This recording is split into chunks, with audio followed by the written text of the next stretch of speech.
Mr. Silent Channel. Ang guro kong malakas. Kabanata 2871-2880. Ang backlash ng kamatayan ng Demon King. Naisip ni Zhong Yuan na ang lahat ay nasa ilalim ng kontrol, at siya ay puno ng kumpiyansa. Sinimulan niyang kontrolin ang Porma Sion at ang hari ng demonyo na magbigay ng mga utos sa hindi mabilang na mga demonyong itim na uwak na salakayin si Yang Yian.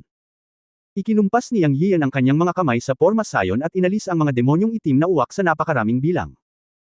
Alam niya talaga na gustong gamitin ni Zhong Yuan ang mga demonyong itim na uwak na ito para ubusin ang kanyang mahika, ngunit hindi pa rin siya nag-aalala. Ang kanyang maliit na puting mukha ay inihanda, kaya't siya, Yang, ay may backup na plano. Anyway, ang mga demonyong itim na uwak na ito ay hindi maaaring magdulot ng anumang pinsala sa kanya. Tsaka tuwang-tuwa siyang gumawa ng damit pangkasal. At kumpiyansa siyang na maisusuot niya itong damit pangkasal. Sa milyon-milyong itim na uwak na demonyo, mayroong 3 magic god at isang demonyong hari sa dakilang kasakdalan ng makalangit na kaharian.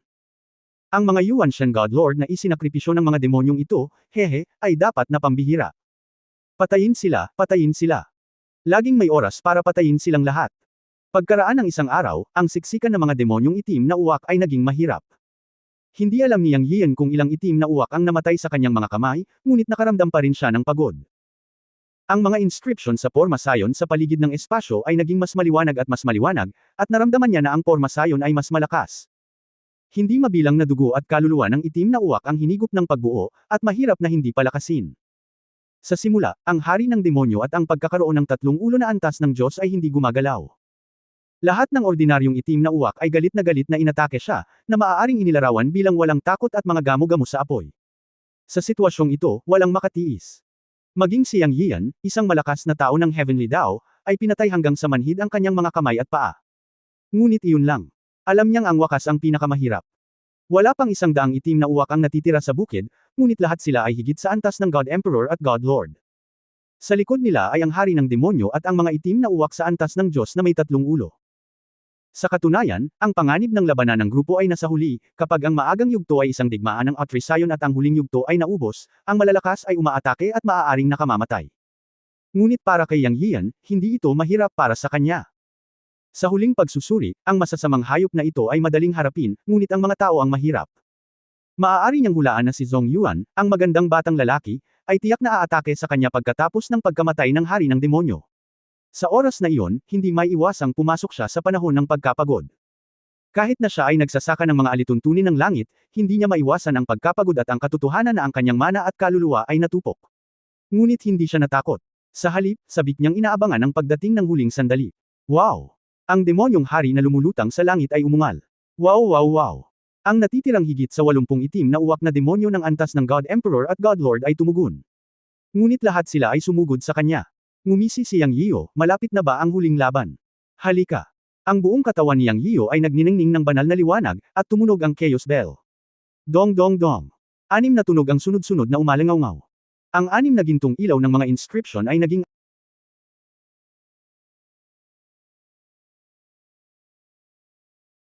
6 na wind blades na sumabog. Mamatay! Hinimok niya ang hangin at mga pakpak ng ulap, naging isang stream ng liwanag at kumislap, at direktang sumugod sa grupo ng mga demonyong itim na uwak, winuwagayway ang kanyang mga kamay at kumukulog. Sa loob ng 3 paghinga, 80 hanggang 90 itim na uwak na halimaw ng Divine Emperor at Lord level ay ganap na nilipol. Para sa kanyang lakas ng paglilinang, lahat sila ay mga langgam, at agad silang pinatay. Masasabing maliban sa hari ng demonyo, walang halimaw na itim na uwak ang makakatingin sa kanya. Ang atake ng Black Crow Monster ay pisikal, na may matatalas na bibig at kuko, ngunit hindi ito makapasok sa kanyang katawan, at walang pagkakataon na makalapit sa kanya. Malapit man sila sa kanyang pisikal na katawan, hindi sila makapag-iwan ng peklat sa kanya. Ang pisikal na katawan niyang ay espesyal na pinainit, at ito ay pinainit ng Chen Kun Dao Shangang, na mas malakas kaysa sa pagkakaroon ng parehong antas. Ang mga ito ay maliliit na halimaw lamang. Pagkatapos ng lahat, sila ay ilang mga halimaw na walang IQ, kahit na mga demonyong espiritu. Napatay sa isang kisap mata. Hindi tumigil si Yang Yian sa sandaling ito. Pakiramdam niya ay sapat na ang kasiyahan niya, at walang saysay ang susunod. Ipinakita lang niya kay Zhong Yuan, ang magandang bata. At siya na ang sumunod na gumanap. Ang natitirang demonyong hari at ang 3 ulo na Magic God level na masasamang hayop ay malinaw na ang magandang batang si Zhong Yuan na isinantabi para sa huling suntok pagkatapos niyang mapagod. Pero bibigyan ba niya ng pagkakataon ng magandang bata? Ang sagot ay hindi. Matapos patayin ni Yang Yiyo ang 80 o 70 itim na uwak na halimaw gamit ang kanyang kamay, sinulyapan niya ang halimaw na hari na lumulutang sa kalangitan at ngumiti ng masama. Mabilis na kumislap ang hangin at mga pakpak ng ulap sa likuran niya, at pagkatapos ay nabuo ang isang dagat ng mga ulap. Sa isang iglap, ang buong pormasayon ay natatakpan ng mga ulap, at walang makikita. Anong nangyayari? Biglang nagulat si Zhong Yuan sa labas ng formation. Hindi niya inaasahan na makakapaglabas si Yang Yiyo ng napakalaking fog, at hindi niya makita ang fog, at hindi niya maramdaman ang panloob na sitwasyon. Parang nawalan siya ng kontrol bigla. Sa oras na ito, sinabi ng matandang lingkod na si Yusho sa tabi niya, "Young Master, huwag kang mag-alala. Gaano man siya katakataka, siya ay nasa ating pormasayon pa rin. Maaari na lang natin siyang isakripisyo pagdating ng panahon. Young Master, maaari mong kontrolin ang pormasayon. Papasok ako at tingnan kung ang hari ng demonyo ay hindi kapantay ni Yang Yiyo. Ako mismo ang papatay sa kanya." Matapos marinig ang sinabi ng matandang lingkod na si Yusho, alam ni Zhong Yuan na ito ang katotohanan, at sa halip ay nag-aalala siya. Sa katunayan, gaano man kadaya si Yang Yiyo, nasa loob pa rin siya ng kanyang pormasayon. Kung hindi niya bubuksan ang pormasyong ito, hindi makakalabas ang mga tao sa loob kung wala ang porma ng pormasayon. Ang Xiantian Cave kasama ang sakripisyo ng milyon-milyong demonyo at ang espesyal na pagbuo ng kanilang ghost world, kahit na sila ay nasa ikalimang antas ng mga panuntunan ng Heavenly Dao, hindi sila makakalabas. Kung gayon, guguluhin kita, Tio. Mag-ingat ka. Hiniling ni Zhong Yuan sa matandang alipin na pumasok sa pormasayon. Ito rin ay isang ligtas na bagay. Anyway, ang kanyang plano ay ang hari ng demonyo ay bibigyan si Yang Yiyo ng huling sprint. Kung hindi namatay si Yang Yiyo, kikilos din siya. Ngayong pumasok si Uncle Yu, ito ay magiging isang tiyak na bagay. Sa isip niya, sapat na ang paglilinang ni Uncle Yu sa ikatlong antas ng Heavenly Dao para durugan si Yang Yiyo. Pupunta ako. Si Uncle Yu ay naging isang banal na liwanag at pumasok sa pormasayon. Sa loob ng formation, inilabas ni Yang Yiyo ang Cloud Sea Domain, at nagpakita sa tabi ng tatlong ulo na Black Wuyaw sa antas ng God of Law, at mabilis itong pinatay. Sa wakas, tinitigan niya ang Demon King at sinabi sa kanyang sarili, bagaman ito ay isang hari ng demonyo sa antas ng Heavenly Dao, hindi pa rin ito sapat. Sa pagkakataong ito, isang makulay na banal na liwanag ang sumilay mula sa kanyang katawan. Wow! Isang malungkot na sigaw ang narinig. Well, ang pundasyon ni Yang Yiyo ay ang makulay na sukat ng dragon, at direktang hinati niya sa kalahati ang hari ng demonyo sa isang suntok. Sa kanyang palagay, butcher knife talaga ang pumatay ng manok. Sa labas ng formation, puff! Biglang nagluwa si Zhong Yuan ng isang subo ng dugo. Napabulalas siya, imposible. Ginamit niya ang makapangyarihang kapangyarihan ng kanyang kaluluwa para kontrolin ang hari ng demonyo. Patay na ang hari ng demonyo. Inatake siya. Normal na sa kanya ang pagsusuka ng dugo. Sa kabutihang palad, hindi ito isang malaking bagay. Gayunpaman, ang kanyang mga mata ay puno ng hindi paniniwala at pagkabigla. Ang pag-atake ay nangangahulugan na ang demonyong hari ay pinatay ni Yang Yiyo. Gaano katagal na? Ilang minuto na lang bago at pagkatapos, at patay na ang hari ng demonyo. Anong paraan ang ginamit ni Yang Yiyo? Kabanata 2872, Divine Pearl Refining. Matandang Duan. Natigilan sandali si Yu Linglong at nag-react kaagad. Naningkit ang mga mata niya at may naisip siya. Duan Xingang. Sa huling pagkakataong bumalik si Yang Yiyo, ang tatlong dakilang Vajra na sumunod kay Yang Yiyo, ang dating emperador ay umupo sa Tiansheng Temple, ang pagkakaroon ng ikalimang antas ng Heavenly Dao Rules. Narinig niyang tinawag ni Yang Yiyo si Duan Xingang o Duan.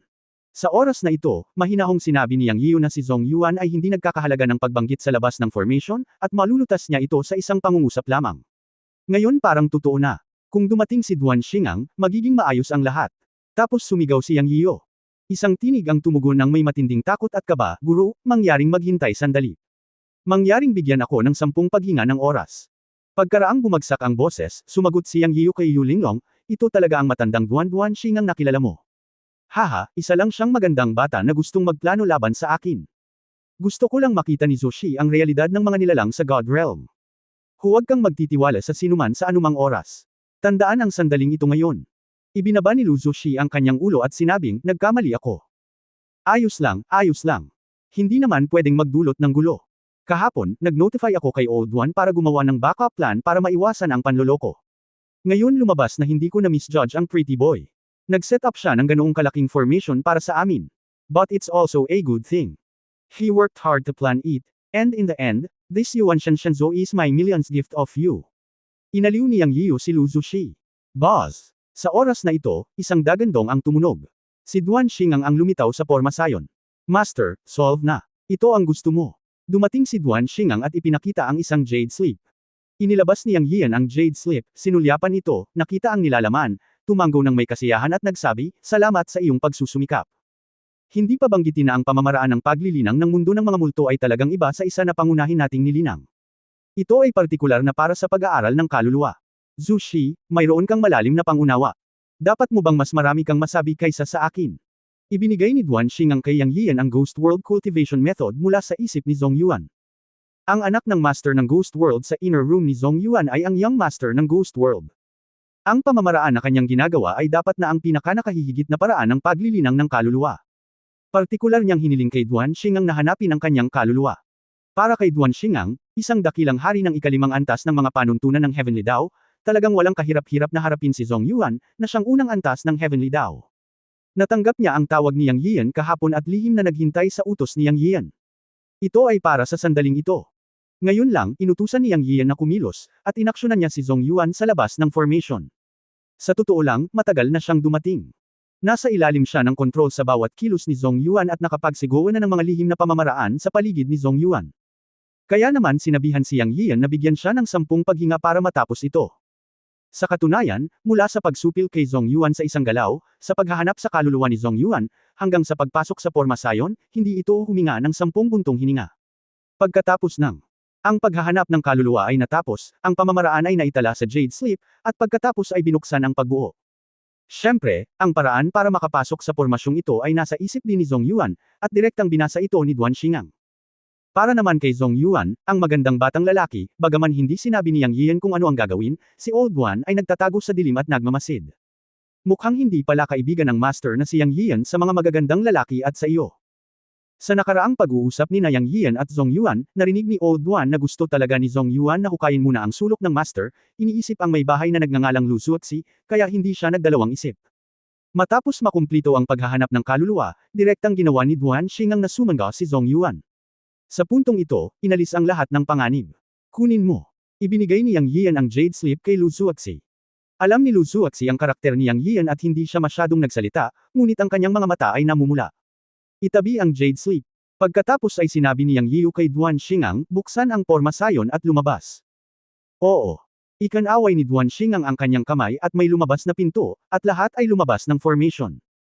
Matapos marating ang labas ng formation, nakita ni Yang Yiu at ng iba pa ang buong larawan ng formation, na mas malinaw kaysa makita ito sa loob.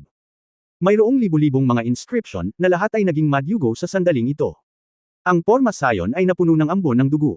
Alam ni Yang Yiu na ito ang asensya ng dugo ng itim na uwak na halimaw na pinatay niya. Ngayon nasa loob na silang lahat ng formation. Nakuha na ng matandang Duan ang kontrol sa pagbuo at isinakripisyo ito. Tumingin si Yang Yiu kay Duan Xing at nagtanong. Oo, Master. Tumango si Duan Xing. Okay, ang susunod na bagay ay nasa iyo. Pinuhin mo ang Yuan Shen Shenzhou para sa akin. Ito ang Reg Along gusto kong ibigay kay Zhu Shi. Inutusan ni Yang Yiu si Duan Xing. Pagkatapos ay ibinigay ni Yang Yiu ang pisikal na gawain ng pagdadalisay ng Yuan Shen Shenzhou kay Duan Xing. Sa libreng paggawa na ito, hindi niya ito gagawin. Bukod pa rito, pinagkadalubhasaan na ni Duan Xing ang sikretong paraan ng pagkontrol sa pagbuo at ang ritual mula sa isip ni Zhong Yuan. Bilang karagdagan, siya ay isang 5th level cultivator ng Heavenly Dao Rules, kaya natural na mas madali para sa kanya na gumanap kaysa sa kanyang sarili. At kailangan niyang magpahinga sa oras na ito. Bagamat walang malaking laban, ang pagpatay sa halos 10 milyong itim na uwak na halimaw ng walang tigil ay lubhang nakakapagod pa rin. Kaya't pinalabas niya ang lahat at nagnilay-nilay sa labas para gumaling, na itinuturing ding naghihintay na protektahan siya ni Duan Xing. Ang paghihintay na ito ay tumagal ng 10 taon. Sa loob ng 10 taon, nabawi ni Yang Yiu ang kanyang magic power. Ngunit tila hindi pa rin lumalabas si Duan Xing. Maaari lamang siyang magpatuloy sa paghihintay, ngunit hindi niya inaasahan na ang huling pagpino ng Yuan Shen Pearl ay magiging medyo mahirap. Ang iba ay nagmumuni-muni at nagsasanay, habang si Lu Zuoxi ay naiintindihan ng mga kasanayang nakuha mula sa isip ni Zhong Yuan. Hindi siya inistorbo ni Yang Yiu. Pagkaraan ng 100 taon, sa wakas ay lumabas ng kuwebo si Duan Xing na may pagod na mukha. Natupad na ni Master ang kanyang misyon at pinino ang Yuan Shen Pearl, ngunit naglabas si Duan Xing ng isang puting jade box at ibinigay ito, sinabi ang kalahati ng kanyang mga salita. Si Yang Yiu ay nasa mabuting kalooban. Kinuha niya ang puting jade box at sinabing, kung may sasabihin ka, sabihin mo lang. Huwag kang mag-alinlangan. Salamat sa iyong pagsusumikap. Tungkulin kong paglingkuran ang Panginoon. Ang gusto kong sabihin ay talagang mahiwaga ang Porma Sayon na ito. Napinaw nito ang halos 10 milyong halimaw, lalo na ang isang hari ng demonyo na naabot ang dakilang kasakdalan ng Heavenly Dao Realm. Ang mga halimaw na ito ay may purong kapangyarihan ng Yuan Shen, at ang kanilang pinagsamang kapangyarihan ay talagang pambihira. Ang Yuan Shen na hindi nila kayang kunin ng Panginoong Dao ay hindi kayang kunin ng Panginoong Dao. Hindi ito kayang tanggapin ni Mistress Zhu Shi, kung hindi, ito ay makakasama sa palagay ko ang pangunawa ng Master ay malakas at naintindihan na niya ang 5 pangunahing panuntunan. Ang mga mistresses, maaari nilang kunin ang ilan sa natitirang mga kristal ng kakanyahan ng dugo ng itim na uwak na halimaw. Bagamat hindi sila kasing lakas ng Yuan Shen God Pearl, naglalaman din sila ng ilang purong kapangyarihan ng Yuan Shen. Sa halip, ito ay magiging angkop. Pagkatapos ay ginamit ko ang maraming kayamanan ng mahiwagang gamot sa pugad ng hari ng demonyo upang pinuhin ang libu-libong mga table tasks ng asensya ng dugo, na angkop para sa mga nasa itaas ng Heavenly God Realm at nasa ibaba ng Dharma God Realm. Bilang siya nagsalita, ikanaway niya ang kanyang kamay, at maraming bote ng tableta ang lumitaw sa harap ni Yang Yio. Kabanata 2873 ang hangganan ng bundok Mir. Nang nagsasalita si Duan Xingang, binuksan ni Yang Yio ang puting jade box, at biglang isang malakas na purong kaluluwang kapangyarihan ang lumabas. Agad nitong ginaisang si Lu Zuoxi at ang iba pang nagmumuni-muni. At mayroon lamang isang kulay dugo na butil sa kahon, na may dumadaloy na ningning at isang inscription na umuusbong, na lubhang kakaiba. Bang! Isinara ni Yang Yio ang takip. Alam niyang tama si Duan Xingang. Ang Yuan Shen magic bead na ito ay naglalaman ng kapangyarihan ng kaluluwa, na napakalakas at talagang hindi angkop na kunin ni Lu Zuoxi. Gusto kong gantihan si Lu Zuoxi, ngunit ang enerhiya ay masyadong malakas at hindi ito angkop. Sa kabutihang palad, pagkatapos marinig ang susunod na mga salita ni Duan Xingang, gumaan ang pakiramdam ni Yang Yio. Maganda ang ginawa ni Old Duan, may kinabukasan. Sa sandaling ito, lumapit din si Lu Zuoxi at nagsabi, dapat mong itago itong Yuan Shen Divine Pearl. Totoong hindi maaapektuhan ang kasalukuyang antas ng cultivation ko. Ang katotohanan na makukuha ko ang cultivation method ng Ghost God Dao ay nagbigay sa akin ng malinaw na direksyon. Iyon lang ang paraan, ngumiti si Yang Yio at sinabing, tama si Old Duan. Angkop mong inumin ang mga blood essence pills na ito sa yugtong ito. Ibabahagi ito ni Old Duan sa kanila. Mahusay ang ginawa ni Duan Xingang at isinasaalang-alang ang lahat ng aspeto. Inalis ni Yang Yio ang Yuan Shen Divine Pearl at binigyan si Lu Zuoxi ng ilang blood essence pills para magamit nila. Ano ang susunod na gagawin ni Yanzi? Kung papatayin mo ang Young Master ng Ghost God Realm, magiging. Medyo nag-aalala pa rin si Lu Zuoxi. Ngumiti si Yang Yio at sinabing, sinundan ninyo si Old Duan pabalik sa Yunmen Divine Realm. Pupuntahan ko ang mga bata. Kung tungkol sa sinaunang Ghost God Realm, hindi na kailangang mag-alala. Ang 4 na panlabas na sekta ay hindi madaling makatapak sa pangunahing Cultivation God Realm. Pagkatapos noon, maliban kay Yu Linglong, bumalik ang lahat sa Yunmen Divine Realm. Kakakuha lang ni Lu Zuoxi ng mga kasanayan ng Ghost at God Dao at kailangan niyang umunawa at magsanay. Malapit nang makapasok si Lu Yusho. Bagamat gustong sundan ni Dugu Walking si Yang Yio, hindi na siya nagsalita pa nang makita niyang bumalik si Lu Zuoxi at ang kanyang kapatid. Sinabi niya na dapat silang magkabalikan. Nagdala si Yang Yio ng mensahe na namiss siya ni Zhao Nan at ng iba pa. Personal na sinamahan sila ni Duan Xingang pabalik, at si Yang Yio ay hindi nag-alala. Pagkatapos panoorin silang umalis, naiwan si Yang Yio kasama si Yu Linglong. Noong una, gusto niyang bumalik din si Yu Linglong, ngunit iginiit ni Yu Linglong at sinabing matagal na siyang nag-iisa at lumabas para magpahinga, kaya hinayaan lang siya ni Yang Yio na sumunod. Saan tayo susunod na pupunta? Tanong ni Yu Linglong. Sandali lang at tingnan ko, talagang napakaraming tao ang makakasalubong ni Yang Yio, kabilang ang ilang mga bata, ilang mga apprentice, ang panganay na kapatid na lalaki, ang pangalawang kapatid na lalaki, at ang nakababatang kapatid na babae, at iba pa. Ito ay hindi masyadong marami, ngunit hindi masyadong kakaunti. Ito ay medyo nakakalat din. Sa kabutihang palad, maliban kay Yang Xingfu, na nagsasanay sa Diyos at Demon Dao, lahat ng iba pang mga bata ay magkakasama, at sila ay naglalakbay kasama ang pinakamatandang apprentice. Walang nangyari. Punta tayo sa Mud Pond Mountain. Mud Pond Mountain. Well, ito ang pinakamalapit dito. Ang pangalawang senior kong kapatid ay nandoon para malaman ang paraan ng swordsmanship. Oras na para puntahan siya. Ang Mud Pond Mountain ay isang sikat na bundok sa God Realm. Ang Mud Pond Mountain ay umiral na mula pa noong unang panahon. Ito ay tunog napakabukid, ngunit ito ay napakasikat sa God Realm. Dahil may gravity sa Mud Pond Mountain. Ang Mud Pond Mountain ay 9,000 metro ang taas, at ang gravity ay isang antas bawat 1,000 metro, kaya lumalakas ang gravity habang umaakyat ka. Ito ay may likas na bentahe sa pagsasanay ng espada, syempre, hindi ito limitado sa pagsasanay sa espada, tulad ng pagtemper sa katawan, at iba pa. Wala pa umanong nakaakyat sa pinakamataas na antas ng Mud Pond Mountain. Walang nakakaalam kung gaano kalakas ang gravity habang ito ay tumataas at tumataas. Kahit na ang mga nakarating sa kaharian ng Heavenly Dao ay nakatapak lang sa 8,000 metro ng Mud Pond Mountain, at hindi pa umabot sa huling 1,000 metro. Dati nang nakatanggap si Yang Yiyo ng balita na ang kanyang pangalawang nakatatandang kapatid na si Xing Chenzi ay nasa Mud Pond Mountain. Para sa tatlong nakatatandang kapatid na lalaki at babae, si Yang Yiyo ay walang sinumang sadyang nagpo-protekta sa kanila. Kailangan nilang magkaroon ng mas malakas na paglilinang, kaya kailangan lang nilang malaman ang kanilang kinaroroonan. Bukod dito, base sa pagkakaintindi niya sa panganay, pangalawa, at bunsong kapatid, ang tatlo sa kanila ay labis na naiinis na sinusubaybayan at pinuprotektahan. Matapos mahanap ang kinaroroonan nilang tatlo, inutusan ni Yang Yiyo ang kanyang mga tauhan na umatras. Ang dahilan kung bakit una niyang pinuntahan ang pangalawang kapatid na si Xing Chenzi ay dahil medyo malapit ang distansya, at narinig din ni Yang Yiyo ang sikat na Nitan Mountain, at gusto rin niyang pumunta doon. Ang sagradong bundok na may gravity ay tutulong sa kanya upang magpainit at magsanay. Siya ay tamad sa tempering at pagsasanay sa paglipas ng mga taon, at sa pagkakataong ito ay pupunta siya at tingnan ito. Kung maaari, mag-practice din siya ng tempering. Pagkaraan ng 3 araw, nagpakita sila ni Yu Linglong sa paanan ng Nitan Mountain. Ang Nitan Mountain ay parang isang benchmark na matatagpuan sa ligaw na kabundukan, na hindi naaayon sa nakapaligid na kapaligiran. Ito ay isang bundok na mataas sa langit, ngunit walang damo. Maaari mong makita ang isang kalsada na paikot-ikot, patungo sa langit o sa tuktok ng bundok. Ang mga practitioner na tumuntong sa Nitan Mountain ay tila 2 at 3, ngunit lahat sila ay napakabagal, ang iba ay naglalakad at ang iba ay humihinto. Tumingin si Yang Yiyo kay Yu Linglong at sinabing, bakit hindi mo ako hintayin sa paanan ng bundok? Sinabi ni Yu Linglong, pupunta ako at titingnan din. Hindi ko nililinang ang aking banal na katawan, ngunit hindi ito nakakaapekto sa aking tempering. Nakapunta na ako dito dati, ngunit ang aking paglilinang ay mahina noong panahong iyon, kaya umakyat lang ako sa 5,000 metrong antas. Ngayon hindi ko alam kung makakaakyat ako sa antas ng 7,000 metro. Hindi ba't sinabi nila na ang Heavenly Dao Realm ay maaaring umakyat ng hanggang 8,000 metro?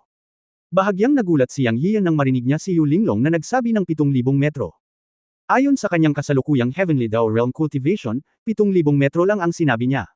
Iba ito. Ang gravity ng Mir Mountain ay pambihira at umiral na mula pa noong sinaunang panahon. Ang relatibong taas ng kaharian ay para lamang sa mga Diyos ng sinaunang God Realm.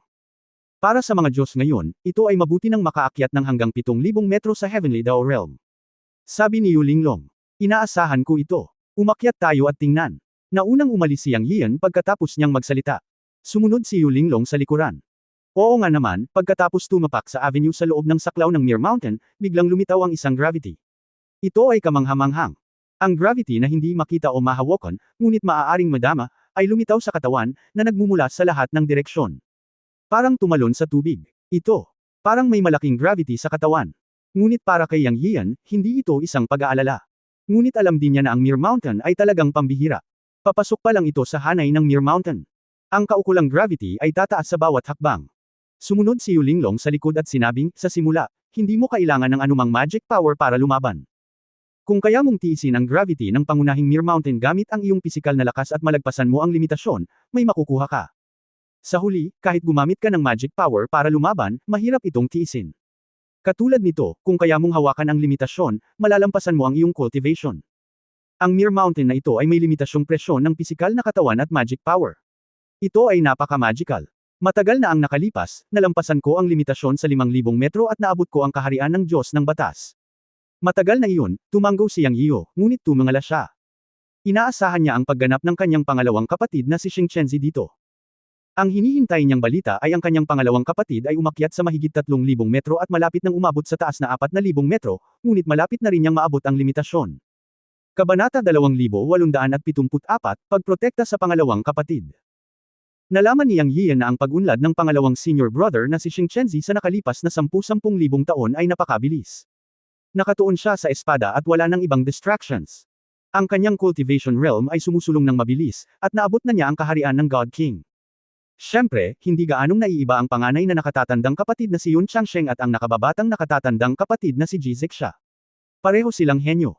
Itinuring silang mga nangungunang tao na umakyat sa Yunmen, at ang dignidad na dapat nilang ibigay sa kanila ay dapat na nakalaan para sa kanila. Sa makatuwid, ang mga taong pinadala ni Yang Yiyan ay umatras lamang sa Yunmen God Realm matapos silang mahanap. May tiwala pa rin siya sa pangalawang nakatatandang kapatid na si Xing Chenzi. Mayroon siyang isang pambihirang talento sa espada, at maaaring hindi imposible para sa kanya na masira ang kaharian ng hari ng Diyos dito. Sa kanya naman. Sa katunayan, gusto rin niyang personal na maranasan ang maalamat na Mir Mountain sa underworld ng God Realm. Sabik din na magpakitang gilas siyang sa kanyang puso. Ang Mir Mountain na ito ay likas na mapanghamon para sa kanya. Wala pang nakarating sa tuktok. Hindi siya masama, o malamang na mayroong isang makapangyarihang malakas na tao na napunta sa tuktok, ngunit walang nakakaalam tungkol dito. Nais niyang pasiglahin ang kanyang banal na katawan at hamunin ang pinakamataas na rurok. Nang siya at si Yulinglong ay tumuntong sa malawak na kalsada ng Nitan Mountain, nakita rin nila ang pagkakaroon ng mga Diyos sa grupo ng 3 o 2. Mabilis o dahan-daang umakyat ang lahat. Nagkaroon din ng pakiramdam ng nakaupo na naka-crossleg at pumasok sa isang estado ng pag-aayos. Hindi ko alam kung gumagana. Gayunpaman, si Yang Yian ay tila narito upang lumampas sa kanyang sariling mga limitasyon. Kung siya ay nagsasanay sa limitasyon, maaaring ito ay medyo kapaki-pakinabang, ngunit ang iba ay talagang hindi maganda. Hindi hadlang ang panimulang punto sa kanilang dalawa. Sila ay naging hangin at dumating sa 3,000 metro sa isang hininga ng hindi gumagamit ng magic power. Sapat na ang purong pisikal na lakas para sina Yang Yian at Yulinglong na umakyat sa taas na 3,000 metro sa isang hininga. Siyempre, medyo mas kaunti ang mga tao dito. Bukod dito, sa pagtingin sa antas ng paglilinang, nalaman ni Yang Yian na lahat sila ay nasa antas ng Hari ng Diyos. Ang antas ng paglilinang sa ibaba ng Hari ng Diyos ay nasa ibaba ng 3,000 metro. Sa avenue na 100 metro ang lapad, ang 1,000 metro ay medyo patag na lugar, na kung saan din ang lugar kung saan maraming practitioner ang sumusubok na makapasok. Nabalitaan ni Yang Yian na ang kanyang pangalawang kapatid na si Xing Chenzi ay nasa 3,000 metro. Ngunit hindi niya ito nakita. Sa kanyang kasalukuyang paningin, nakikita niya ang lahat sa loob ng ilang libong metro, ngunit hindi niya nakita ang figure ng pangalawang nakatatandang kapatid na si Xing Chenzi. Baka pumunta siya sa ibang lugar para mag-practice. Nakita mo na kung gaano kalaki ang Nitan Mountain. Ang kalsadang ito lang ay napakalawak. Maraming Diyos ang talagang pipiliin na pumunta sa ibang lugar at umalis sa main road. Sa tingin ko ganito ang iyong pangalawang senior na kapatid. Sabi ni Yulinglong. Tumango si Yang Yiu at sinabi. Naiisip ko lang. Bagamat walang damo sa bundok ni Tan, may mga kagubatan na bato. Ngayon ko lang napansin. May mga Diyos nga na nagsasanay sa ilang kagubatan ng bato. Kaya na. Naniniwala akong hindi hihina ang pangalawang senior na kapatid.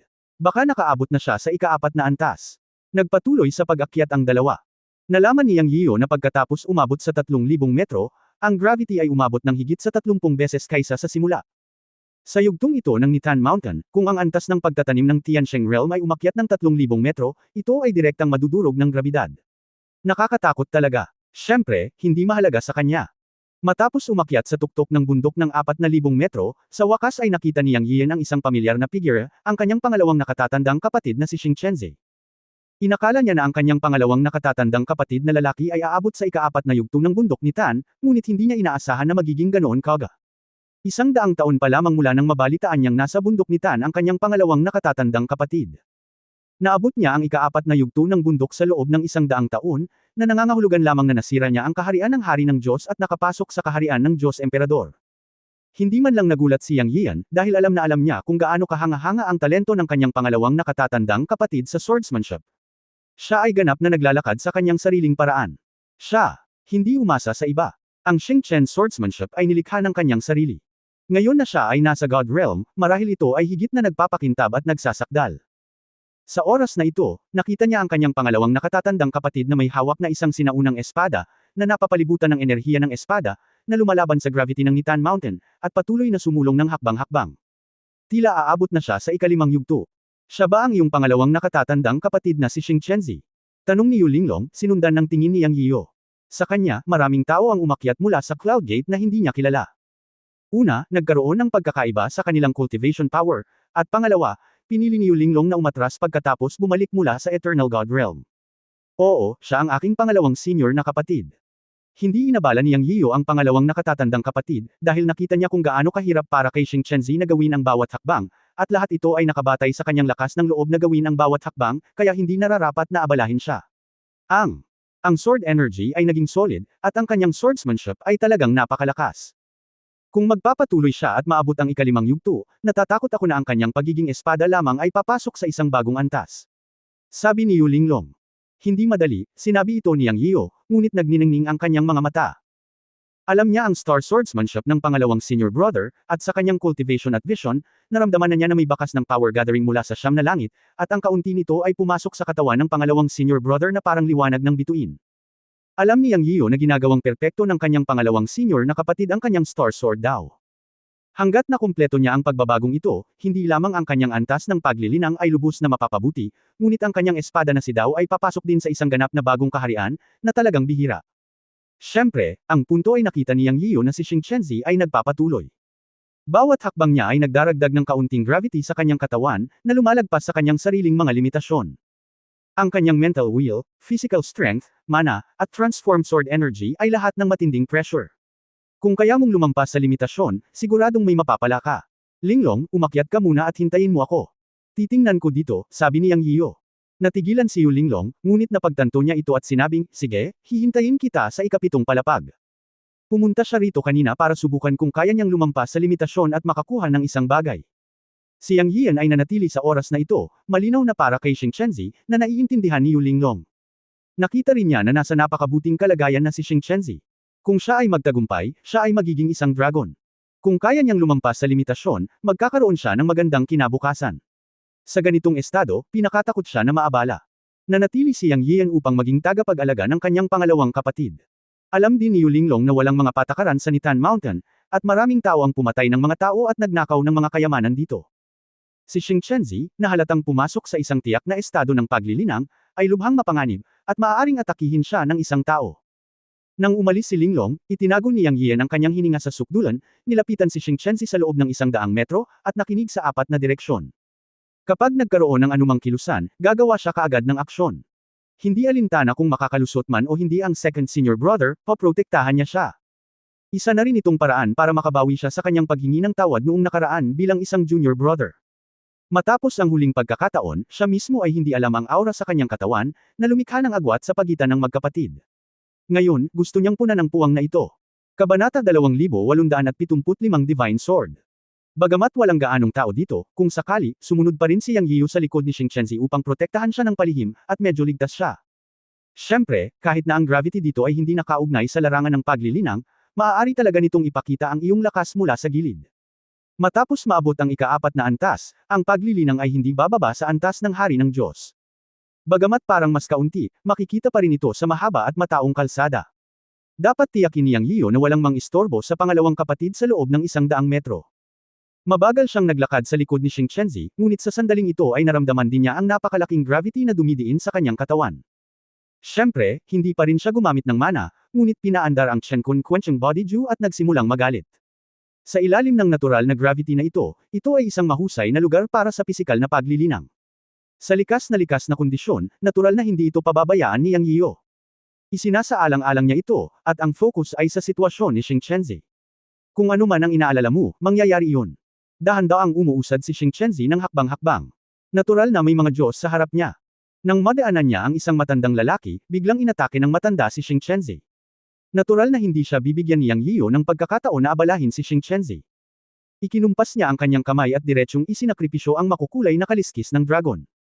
Lumiwanag ang kidlat, at ang matandang gustong salakayin si Xingqianzi ay agad na naging abo ng walang sigaw.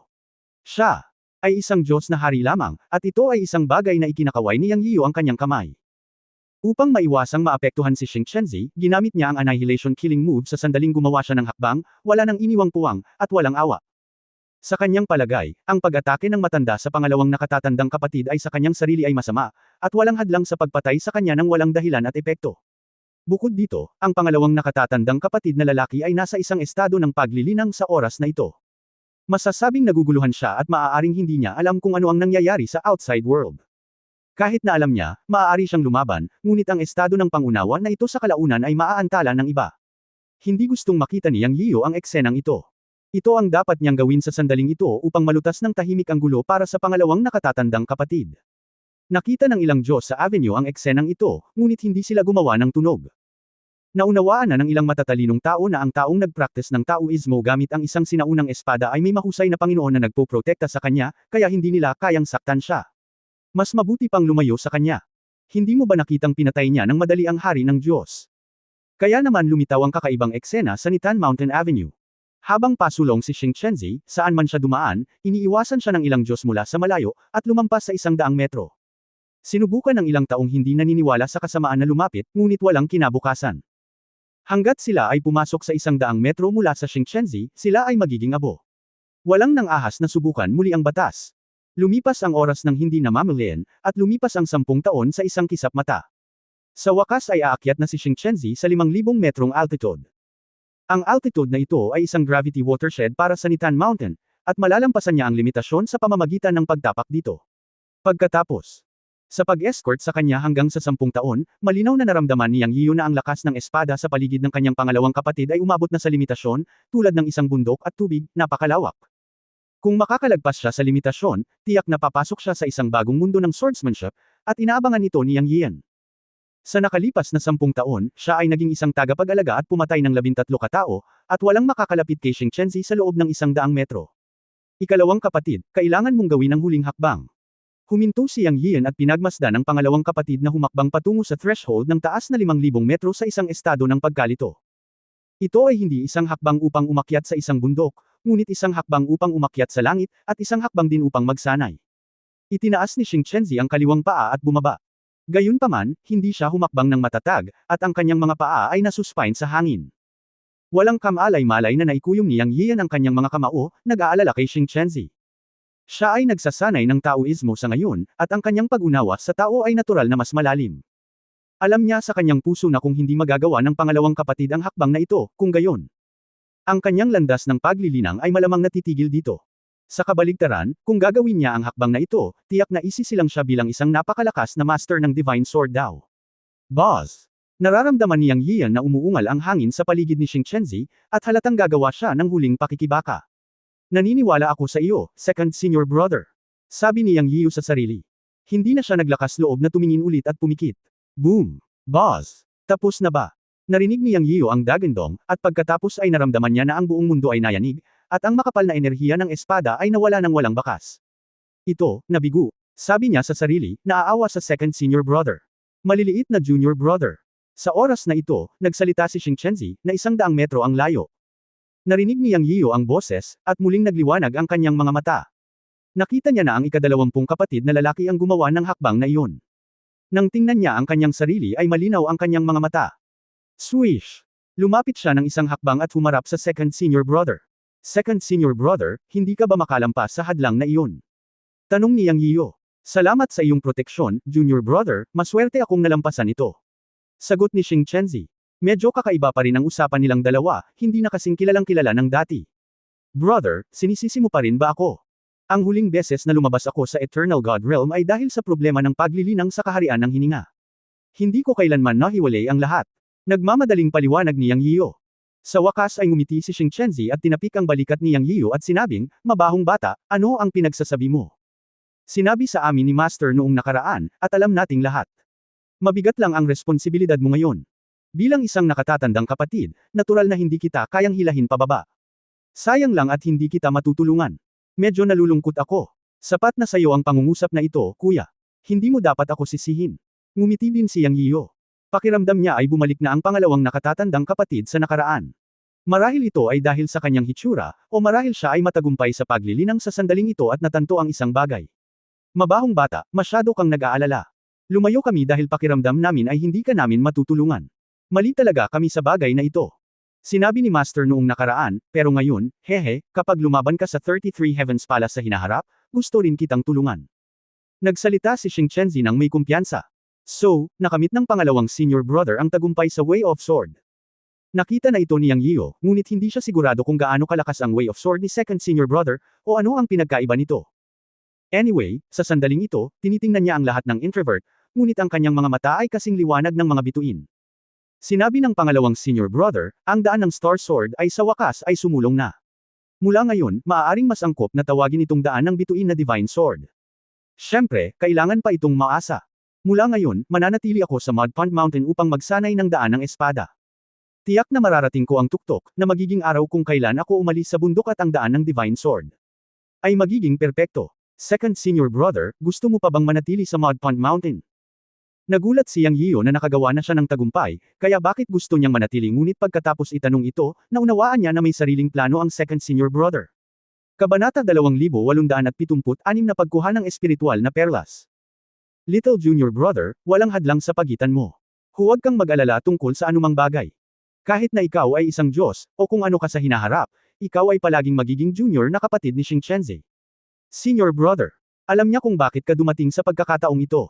Handa na ako dito. Susunod, pumunta ka sa kung ano ang dapat mong gawin. Ako ay mananatili sa Nitan Mountain upang tumutok sa pag-unawa sa daan ng banal na espada. Baka isang araw sa hinaharap kapag kailangan mo ako, ito na ang panahon na bumaba ako ng bundok. Ngunit pansamantala, nanunumpa ako na hindi bababa sa bundok hanggang sa marating ko ang tuktok ng bundok ni Tan. Sa oras na ito, napakabayani ni Xing Chenzi. Hindi napigilan ni Yang Yiyo na sabihin, ikalawang senior brother, hindi kita binubuhusan ng malamig na tubig. Hindi lang ikaw ang nandito. Okay lang ba na magsanay ng espada sa ganitong paraan? Tumawa si Xing Chenzi, kung gayon, hayaan mong ipakita ko sa iyo ang kasalukuyang cultivation ko at ang evolved swordsmanship ng senior brother mo, para hindi ka mag-alala. Wala ka pa ring tiwala sa akin. Kailan pa kailangan ng senior brother na mag-alala ang junior brother sa kanya? Pagkatapos, nahulog ang mga salita, nanginginig ang buong katawan ni Xing Chenzi, ngunit may dagandong sa kanyang katawan, at ang divine power ay nagmula. Lumiwanag ang mga mata ni Yang Yian at sinabi niya, late stage of Divine Emperor. Hindi niya inaasahan na noong una niyang nakilala ang pangalawang kapatid na ito, isa pa lang siyang Divine King, pero sa isang kisap mata, nasa late stage na siya ng Divine Emperor. Ito ay hindi kapani-paniwala, ngunit ang mga katotohanan ay nasa harap niya. Totoo na ang pangalawang kapatid na si Xing Chenzi ay nasa huling yugto na ngayon ng Divine Emperor. Hehe, paano kung maramdaman mo ang aking espada pagkatapos lumampas sa limitasyon? Walang bahid ng pagmamalaki si Xing Chenzi sa kanyang cultivation realm, ngunit puno ng pagmamalaki nang sabihin niya kay Yang Yian na maramdaman ang kanyang sword energy. Naantig ang puso ni Yang Yian, halika, ipadama ko ito. Hindi rin magalang si Xing Chenzi. Alam niya na ang nakababatang kapatid na ito ay nasa antas man lang ng heavenly daw ngayon. Itinaas niya ang kanyang kamay kay Yang Yian at ginawa itong espada. Sa sandaling ito, ang buong tao ay tila naging isang matalim na espada. At ito ang uri na dumiretso sa kalangitan. Sa mga mata ni Yang Yian, hindi ginamit ni Xing Chenzi ang magic sword bilang isang nakatayo. Matapos itaas ang kamay para gawing espada, biglang nagiba ang ugali at aura ng buong tao. Para itong isang sinaunang asol na espada na nakabuka, tumusok sa langit, na parabang ang pangalawang kapatid ay agad na naging matalim na espada, naabot ang estado ng pagkakaisa sa pagitan ng tao at espada, o ang kaharian ng tao bilang espada at espada ay tao. Sa sumunod na segundo, ang lakas ng espada ay bumalat sa kanya, at agad itong naramdaman ni Yang Yiyo, na parabang siya ay nasa isang mundo na sobrang nakakasilaw at matalim at hindi mahawakan. Ito na ang kaharian ng Sword God. Ang punto ay nalaman niya na ang lakas ng espada ng pangalawang kapatid ay hindi pa nagagawang matalas at napakakaiba, at hindi pa siya nakakita ng ganoong enerhiya ng espada noon. Sa paghusga sa kanyang lakas, malamang na sapat na siya upang labanan ang Diyos ng batas. Nabigla siya. Paano, kapatid, okay ba ang lakas ng espada ng pangalawang kapatid? Sa sumunod na segundo, nakangiting nagsalita si Xing Chenzi, at ang napakalakas na enerhiya ng espada ay tuluyang nawala. Siya pa rin ang kanyang sarili, tulad ng isang ordinaryong tao, na nakatayo sa parehong lugar. Sa ilalim ng gravity ng ikalimang yugto, hindi gumamit si Xing Chenzi ng mana para lumaban sa sandaling ito, at bahagyang umasa sa kanyang laman upang suportahan ang malaking pressure. Nakinig si Yang Yian sa mga salita ng kanyang pangalawang nakatatandang kapatid at may damdaming nagsabi, upang makapasok sa kaharian ng banal na espada, dapat mayroong lugar para maging master ang pangalawang senior na kapatid. Ganyan kataas na pagsusuri. Natigilan din si Xing Chenzi. Alam niya na ang kanyang nakababatang kapatid na lalaki ay isang kahangahangang figure na ngayon, at ang kanyang mga salita ay talagang kapani-paniwala, at siya ay masaya sa kanyang puso. Siyempre, ang lakas ng espada ng pangalawang nakatatandang kapatid na lalaki ay naging sariling paaralan. Naiinggit ako sa kanya sa pagkakaroon ng pundasyon ng isang master. Ang mga salita ni Yang Yian ay hindi mali. Sinanay din niya ang paraan ng espada, ngunit alam niya na ang kanyang paraan ng espada ay hindi kailanman magiging kasing dalisay ng pangalawang senior na kapatid, dahil ang kanyang pagsasanay ay komplikado at hindi niya matugunan ang mga kinakailangan sa pag-concentrate sa paraan ng espada, o wala sa kanya ang puso ng espada ng paraan ng espada, habang ang pangalawang salita ay ipinanganak na nakatatandang kapatid na si Xing. Nakatuon sa paraan ng espada, dagdag pa ang tiyaga niya, magkakaroon siya ng magandang kapalaran sa hinaharap, kung hanggang saan ang kaya niya, hindi niya alam. Sa katunayan, ang panganay na kapatid na si Yun Changsheng at ang bunsong kapatid na si Ji Zixia ay parehong may talento, bawat isa ay may kanya-kanyang talento at espesyalidad. Ngayong nakita na niya ang tagumpay ng pangalawang kapatid sa Escrimador, inaasahan ni Yang Yian na makilala ang panganay na kapatid na si Yun Changsheng at ang bunsong kapatid na si Ji Zixia. Pagkaraan ng ilang sandali ng pag-uusap ng dalawa, handa nang umalis si Yang Yian. Ang kanyang layunin ay maabot din ang tuktok ng Nitan Mountain. Ngayon na ang pangalawang kapatid na lalaki ay matagumpay na nakagawa ng isang hakbang at nakilala siya, ang mga hadlang sa kanyang puso ay nawala, at ang kanyang misyon ay natapos. Sinabi ng pangalawang kapatid na mananatili siya sa bundok ng Nitan upang magsanay ng espada, hanggang sa marating niya ang tuktok. Siya ay may mahusay na mga ambisyon at isang espadang puso na kasing tibay ng isang bato. Kung hindi siya magtatagumpay, sino ang magtatagumpay? Siyempre, habang aakyat siya, mas mahirap. Hindi ko lang alam kung ilang taon ang aabutin para matagumpay na marating ng pangalawang kapatid ang tuktok. Ang 1,000 taon, 10,000 taon, o higit pang oras ay nakasalalay sa kanyang personal na kalooban. Ngayong may kapangyarihan na ang pangalawang kapatid na protektahan ang kanyang sarili, orihinal na iminungkahi ni Yang Yian na magpadala ng master mula sa Yunmen Divine Realm para tumulong na protektahan ang batas, ngunit matinding tinanggihan ni Xing Chenzi. Sa kanyang mga salita, ang bawat sakuna sa kalsada ng paglilinang ay isang kasanayan, at ang bawat sakuna ay isang larangan ng paglilinang. Walang malakas na tao ang lumaki sa pamamagitan ng pag-asa sa proteksyon. Kahit na umasa sila sa proteksyon upang maiwasan ang mga sakuna, ang mga paghihirap na kanilang makakaharap sa hinaharap ay mamamatay. Yanzi, alam ko na maaaring nagpadala ka ng maraming mga master upang protektahan ang mga disipulo ng Yunmen na umaakyat, ngunit nais kong sabihin na maaari mong saktan sila. Ang mga bulaklak sa isang greenhouse ay hindi makatiis sa anumang hangin at ulan. Malamang na mas alam mo kaysa sa sinuman kung gaano kahirap ang God Realm sa hinaharap. Kung tatanungin mo ako, bawiin ang lahat ng mga taong pinalabas. Hindi magandang bagay na lumabas at magsanay. Kung may kalamidad na hindi maiiwasan, masasabi lang na malas sila. Pagkatapos, nang marinig ito, napaisip si Yang Yiyo. Paanong hindi niya ito malalaman? Pero hindi niya kinaya. Pero, sang-ayon siya sa sinabi ng pangalawang kapatid ngayon. Salamat sa iyong payo, pangalawang senior brother, mag-ingat ka. Inaasahan ko ang iyong pagbabalik mula sa summit. Yumuko si Yang Yiyo kay Xing Chenzi, ngunit gumawa ng spell patungo sa langit, inutusan ang lahat ng mga eksperto na ipadala para sa proteksyon na umatras. Anyway, alam niya ang address, kaya hahanapin niya ito pagdating ng panahon. Ngayon ay kailangan niyang tapusin ang pag-akyat sa tuktok ng Mir Mountain. Go! Ang araw na makikipagdigma ka sa Celestial Clan ay ang araw na babalik ako, sabi ni Xing Chenzi. Si Yang Yiyo ay naging daloy ng liwanag at mabilis na lumipad palayo. Siyempre, pumunta siya sa taas. Little junior brother, hintayin mo ako. Hindi ako magiging pabigat kay Yunmen. Tutulungan talaga kita. Nang makitang umalis si Yang Yiyo, bumulong si Xing Chenzi sa sarili, kumikinang ang kanyang mga mata. Paanong hindi niya gustong lumaki bilang isang malakas na tao sa God Realm? Sa sandaling ito, umakyat si Yang Yiyo sa 7,000 metro sa isang hininga at sa wakas ay nakita niya si Yu Linglong. Naglakad si Yu Linglong at huminto, na parang may napagtanto siya. Nang maramdaman ang pagdating ni Yang Yiyo sa likuran niya, hindi siya nagsalita at sinenyasan si Yang Yiyo na umakyat mag-isa. Kapag ang lakas ni Yang ay nasa 7,000 metro, natural na madali. Tumanggaw siya kay Yu Linglong at tumalon. Pagdating niya sa 8,000 metro, sa wakas ay nakaramdam siya ng matinding pressure. Sa oras na ito, bumagal siya, ngunit kinuha ang Yuanshen Divine Pearl sa kanyang kamay at nilunok ito sa isang lagok. Ito ang plano ng maliit na puting mukha na si Zhong Yuan, at sa huli ito ang naging damit niyang pangkasal. Sa sandaling ito, sa taas na 8,000 metro, sa ilalim ng napakalaking grabidad, maging ang Yuanshen ay nakaramdam ng pressure. May napagtanto si Yang Yiyo at kinuha ang Yuanshen Divine Pearl. Anong mga pagbabago ang may dudulot nito sa kanya? Kabanata 2877 Paglabag sa limitasyon. Matapos lunukan ng isa sa mga Yuanshen Divine Pearls, naramdaman ni Yang Yiyan na siya ay pumasok sa dagat ng kamalayan. Ang malaki at dalisay na Yuanshen Divine Pearl ay sumabog sa dagat ng kamalayan o sa dagat ng espiritu. Ito ang lugar kung saan matatagpuan ang Yuanshen na angkop.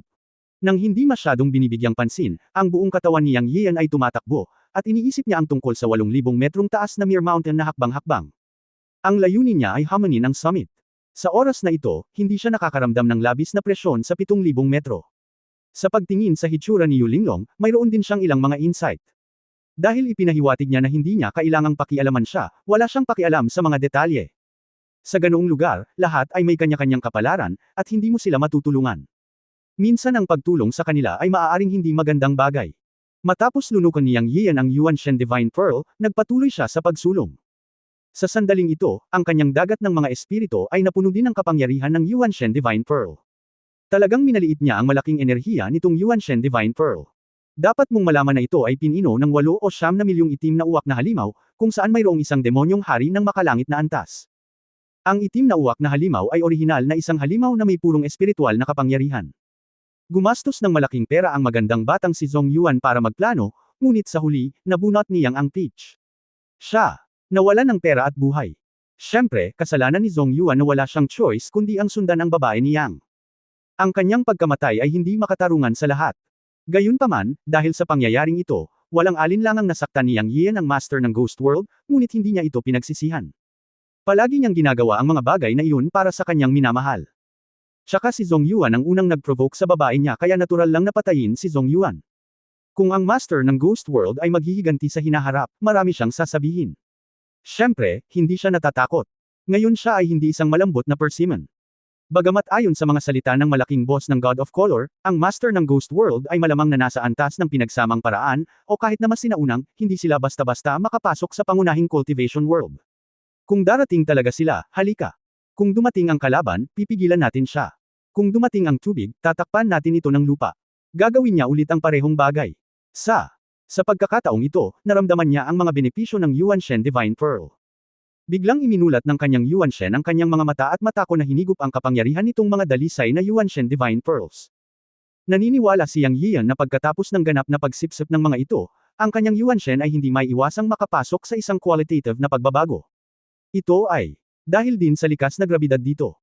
Ang lalong malakas na gravity ay idinagdag sa katawan, hindi lamang para sa pisikal na katawan kundi pati na rin para sa dagat ng kamalayan. Ito ang mahiwagang lugar ng Mere Mountain.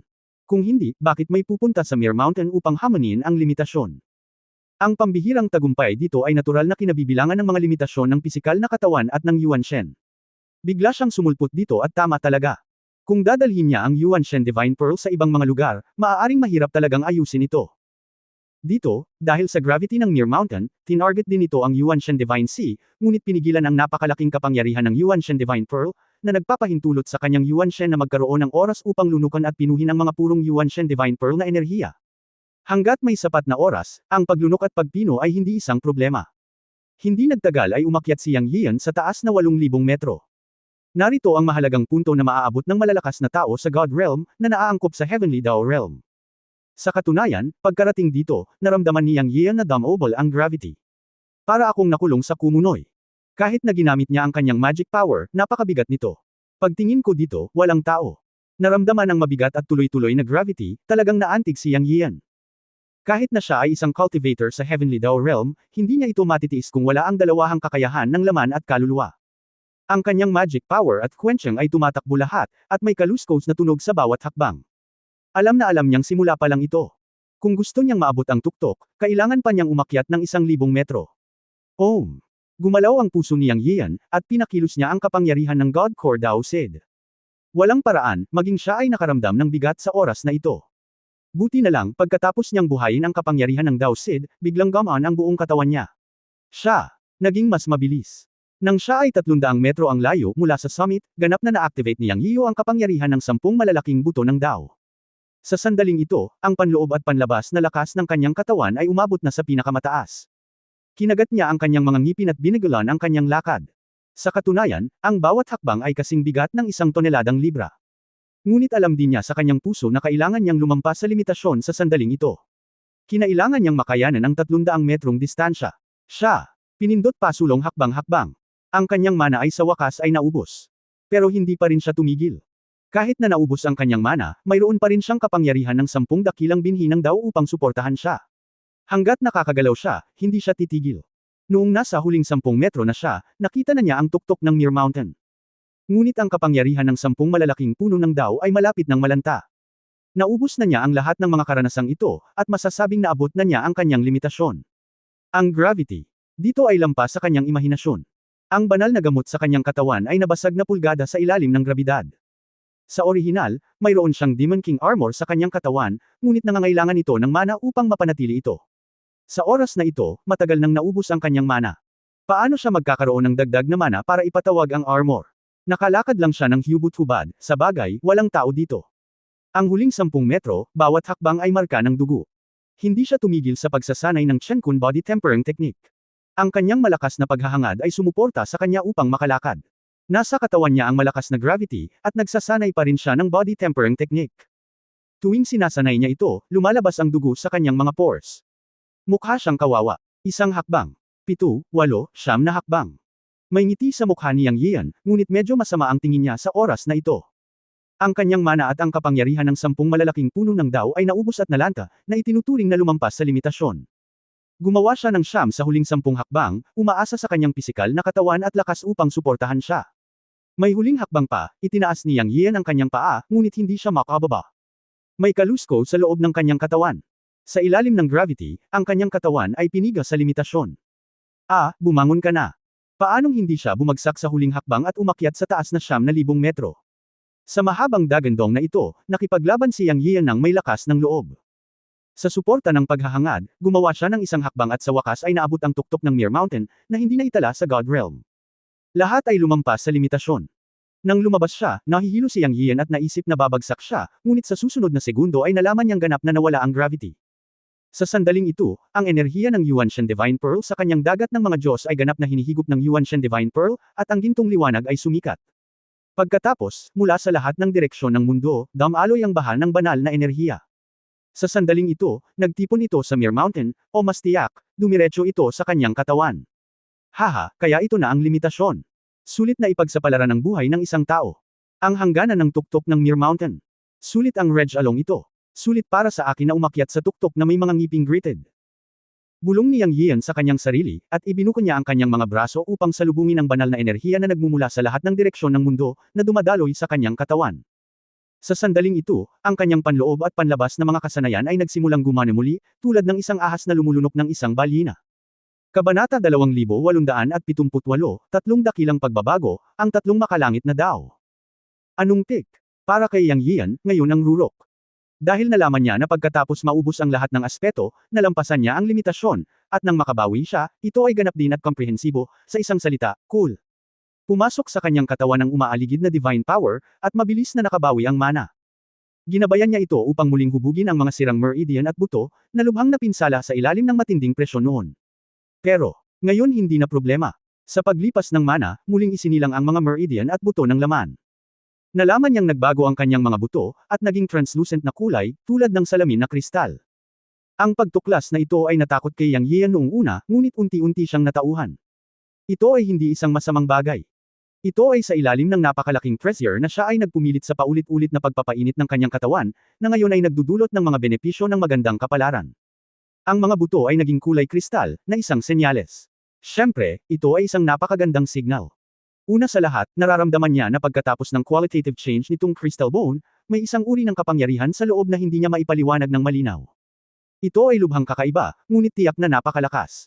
Mayroong isang uri ng mahinang enerhiya na patuloy na ipinanganak sa mga buto, na matigas at malambot. Matapos muling hubugin ang bawat pulgada, ito ay magkakaugnay upang bumuo ng walang katapusang proseso. Pagkatapos nito, nagbago na rin ang dugo at litid. Ang dugo ay nagbago mula sa mapusyaw na gininto ang pula hanggang sa lilang gininto ang pula. Nakahinga ng maluwag si Yang Yian. Buti na lang medyo namumula pa, kung hindi, magiging halimaw. At ang kanyang dugo ay mas mahiwaga. Ang mga pagbabago sa dugo ay hindi mailalarawan. Mukha itong dugo, ngunit nang tingnang mabuti ang loob, nalaman ni Yang Yian na ang dugo ay hindi isang buong likido. Parang likido lang. Sa katunayan, ito ay binubuo ng hindi mabilang na mga particle na makikita lamang sa ilalim ng panloob na pagmamasid.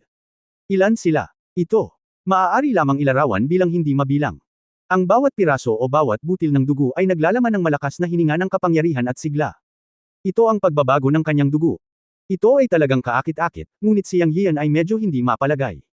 Bakit pakiramdam niya ay parang iniisip niya ang direksyon ng isang halimaw? Ang hindi alam ni Yang Yian ay ang mga pagbabago sa kanyang katawan ay malaking pagbabago na hindi man lang mahihiling ng iba. Kung naruroon ang isang nakakaalam tungkol dito, tiyak na ibubulalas niya ang larawan ng banal na katawan. Noong unang panahon, may mga physical practitioner na naging santo. Ang kanilang laman at buto ay naging mga kristal, at ang kanilang dugo ay naging purong ginto at purong kulay ube. Siyempre, malayo pa rito si Yang Yian. Mayroon lamang siyang imahe ng banal na katawan. Kung gusto niyang maging santo, malayo pa ang lalakbayin niya. Gayunpaman, hindi rin niya sinasadyang nalagpasan ang kanyang sariling mga limitasyon at sa gayon ay nagkaroon ng direksyon para sa banal na katawan. Nang maglaon, nagkaroon ng pag-asa para sa daan patungo sa banal na katawan, na hindi bababa sa isang direksyon kaysa sa mga ordinaryong tao. Hanggat siya ay nagsumikap, may pag-asa para sa daan patungo sa banal na katawan. Anyway, hindi alam ni Yang Yian na nasa kanya ang simula ng banal na katawan sa ngayon. Nalaman na lang niya na kung ito ay dugo o buto, o kahit na ang mas matigas at mas malawak na meridian, dinala nila ang kanyang katawan sa isang ganap na bagong kaharian, at ang mga benepisyo ay walang katapusan.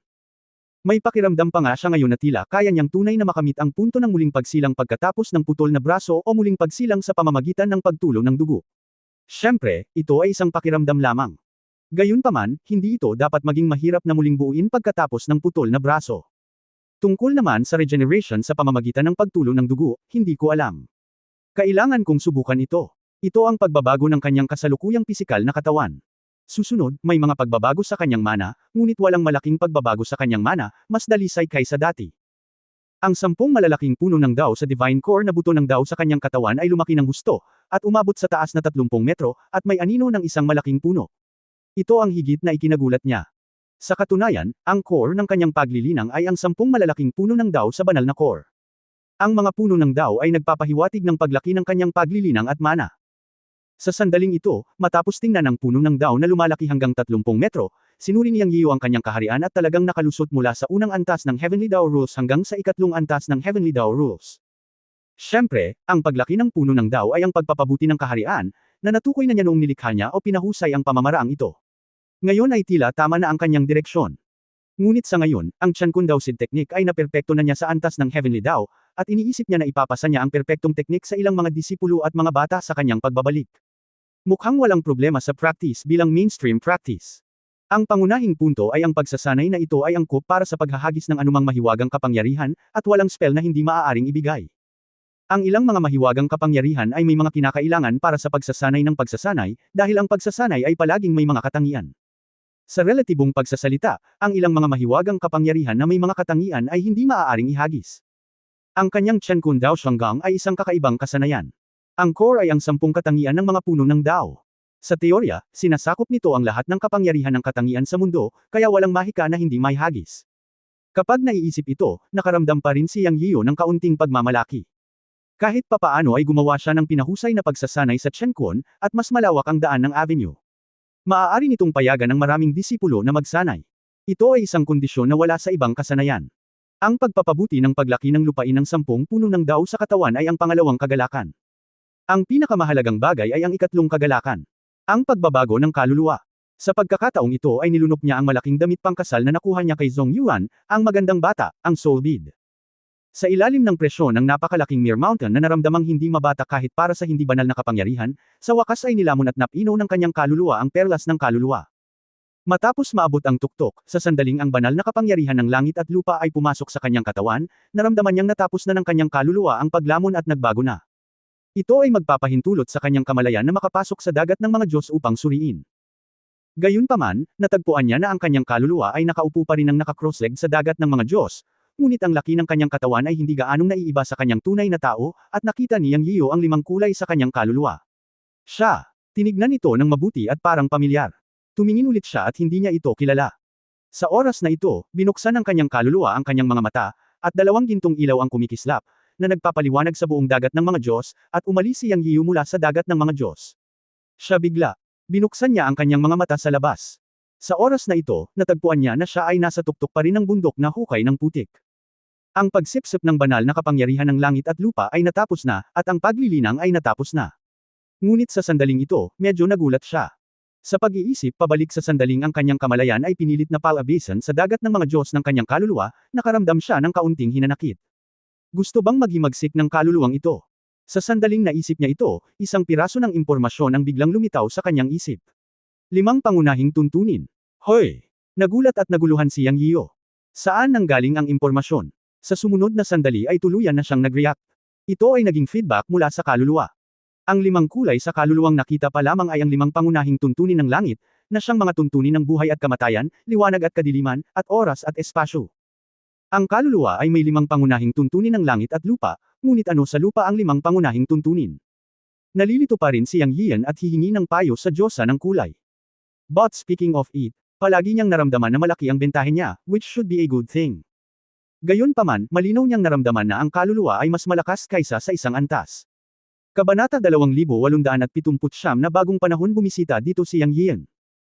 Nakatayo sa tuktok ng Nitan Mountain, tumingin sa ibaba si Yang Yiyan at nakakita ng ulap ng ambon, ngunit walang pressure dito. Hindi niya napigil ang matawa, sino ba ang mag-aakala na walang pressure sa tuktok ng Nitan Mountain? Paglingon ko at pagtingin, lumitaw ang isang malaking bato. Sa malayong likuran niya, may mga salita dito na malabo. Nadama ni Yang Yiyan na ito ay kawili-wili. Naglakad siya para manood. Nakakita siya ng isang kawili-wiling eksena. Pero may nakita rin siyang ilang pamilyar na pangalan. Tama, isa-isa itong naka-record dito. Parang ang artistic conception ng may bumibisita dito. Siyempre, tiyak na hindi ganito ang nakasulat dito. Sa halip, sinasabi nito na may umakyat sa tuktok ng Nitan Mountain sa isang tiyak na taon at nadama ang isang pambihirang tagumpay, na siyang pinakamalaking kagalakan sa buhay. Ito ay nakasulat din na umakyat siya sa tuktok ngunit hindi nakalusot, ngunit may ilang mga insight. Mayroong talagang mas mababa sa 100 linya ng mga salita sa malaking stone tablet, iyon ay, wala pang 100 mga pangalan. Pero in terms of time, 4 na panahon na ang pinagdaanan nito. Halimbawa, ang unang pangalan na nakasulat ay noong kay Tian era, ang angka ng demonyo na si Long Yi ay umabot sa tuktok. Ang isa pang halimbawa ay nasa Honghuang era, ang Wu clan ay umabot sa tuktok. Pagkatapos, sa sinaunang panahon, ang Celestial clan, ganito at ganito. At pagkatapos ay ang Ancient God clan, ang Human clan, at iba pa. Meron din mga tao mula sa 4 na pangunahing panlabas na sekta. May pangalang Zhong Koi, na pamilyar kay Yang Yiyo. Siya ay itinuturing na isang tao mula sa nakaraang panahon sa sinaunang panahon. Mukhang sinabi ng magandang batang si Zhong Yuan na ang kanyang ama ay ang master ng Ghost at God daw, si Zhong Koi. Dahil dito, namamanhid ang anit ni Yang Yiyo. Hindi ba ang makapangyarihang multo at Diyos na si Dao ang Yuan Shen? Paanong dumating din siya sa tuktok ng Mir Mountain na may abnormal na gravity? Hindi ko moari, ngunit itinala ni Yang Yiyo ang bagay na ito sa kanyang puso. Kung makaharap niya ito sa hinaharap, dapat siyang laging mag-ingat. Kabilang sa mga huling pangalan, si Emperor Zun, Shenkun Shenzhen, Foxy Shenhuang, at Jifa ng Ancient God Clan ay nakalista lahat. Ilan sa kanila, pamilyar sa kanya, ang ilan ay narinig na niya, at ang ilan ay hindi pa niya narinig. Ngunit pagkatapos ng ilang mga panahon at 12 ng mga panahon, ang mga pangalan ng mga tao na maaaring nasa pader na ito ay wala pang 100, na sapat na upang ipakita na ang mga umakyat sa tuktok ng Mir Mountain at nag-iwan ng kanilang mga pangalan dito ay pawang mga nangungunang makapangyarihang tao. Makikilala ko man o hindi ang mga taong ito sa hinaharap, itatago ko ang mga pangalang ito sa aking puso. Napabuntong hininga si Yang Yiyo, umaasa na karamihan sa mga tao sa itaas ay hindi magiging kaaway. Sumulat nga siya ng isang linya ng mga salita dito habang winuwagayway ang kanyang kamay, New era Yang Yiyo has been here. Okay, ito ay ganap na masamang panlasa ni Yang, ngunit sa asensya ito ay pareho sa kung ano ang isinulat ng mga taong iyon sa itaas. Kung bakit niya isinulat ang tatlong salitang, New era, may dahilan ito, dahil sa pag-akyat, lahat sila ay mga tao ng henerasyon ng Chenkun God, at walang mga bagong pangalan sa ibaba. Sa kanyang pananaw, isa itong sinaunang tao. Mula nang lumitaw siya ang bida, na kumakatawan sa pagbubukas ng isang bagong panahon. Magkakaroon ng labanan sa pagitan ng Ascending Clan at ng Heavenly Clan, na kanyang kinakatawan. Ang labanan na ito ay nauugnay sa buong pattern ng God Realm. Sa isang diwa, kinakatawan nito ang bagong panahon, na hindi mali. Ang punto ay si Yang ay mayabang at iniwan ang tatlong salitang, New Era. Tapos na ang takdang aralin kagabi. Bumalik siya sa gilid, inilabas ang kanyang espiritual na pakiramdam, at nalaman na nakarating na si Yu Linglong sa ikawalong palapag, na itinuturing na nakatapos sa hamon. Ang kanyang paglilinang ay nakagawa din ng isang malaking tagumpay, na umabot sa huling yugto ng kaharian ng langit na Dao. Ang susunod na hakbang ay ang Heavenly Dao Rule Stage, na malaking pakinabang din. Tila huminto na siya sa pagsasanay. Sa pagtingin sa pangalawang nakatatandang kapatid na si Xing Chenzi, siya ay nasa ika-5,000 metrong yugto pa rin, ngunit siya ay halos nasa ika-6,000 metrong altitude. Tila ang pangalawang nakatatandang kapatid na lalaki ay maingat na ginagawa ang bawat hakbang, at ang kanyang paglilinang ay unti-unting bumubuti, na hindi isang problema. Oras na para umalis. Bulong ni Yang Yiyo sa kanyang sarili, at sa pamamagitan ng pagkaway ng kanyang kamay, diretsyo niyang hinawakan si Yu Linglong, na 8,000 metro ang layo, sa kawalan. Sa sumunod na sandali, muling nagpakita ang dalawa, 1,000,000 taon na ang layo. Nasaan ito? Naramdaman ni Yu Linglong ang hininga ni Yang Yiyo, ngunit hindi nataranta. Pagkatapos huminto, tinanong niya si Yang Yiyo kung nasaan siya. Hindi ko alam ang mga detalye, ngunit nandito ang senior kong kapatid, na teritoryo pa rin ng God Clan. Hindi pa ito nakarating sa Heaven Clan. Ito dapat ang kanlurang bahagi ng God Realm. Sabi ni Yang Yiyo. Ang kanluran. Hindi yun malapit, nagulat si Yu Linglong. Parang isang kisap mata lang. Kahit na magbukas ito ng Space Channel, hindi ito magiging ganoon kabilis. Maaari lamang itong mga hulugan na ang paglilinang ni Yang Yiyo ay gumawa ng malaking pag-unlad. Sa pagbabalik sa kanyang katinuan, tumingin siya kay Yang Yiyo at sinabing, ikaw. Nakagawa ng malaking pag-unlad sa iyong cultivation. Walang itinago si Yang Yiyo kay Yu Linglong, kaya sinabi niya sa kanya ang tungkol sa kanyang pag-akyat sa tuktok ng Mir Mountain, kasama ang kanyang cultivation at ang stone tablet, at iba pa. Matapos marinig ito, nanlaki ang mga mata ni Yu Linglong, at pagkaraan ng mahabang panahon, bumigkas siya ng dalawang salita, halimaw. Hehe, kahit halimaw siya, lalaki mo pa rin siya. Hinawakan niyang si Yu Linglong habang nagsasalita siya.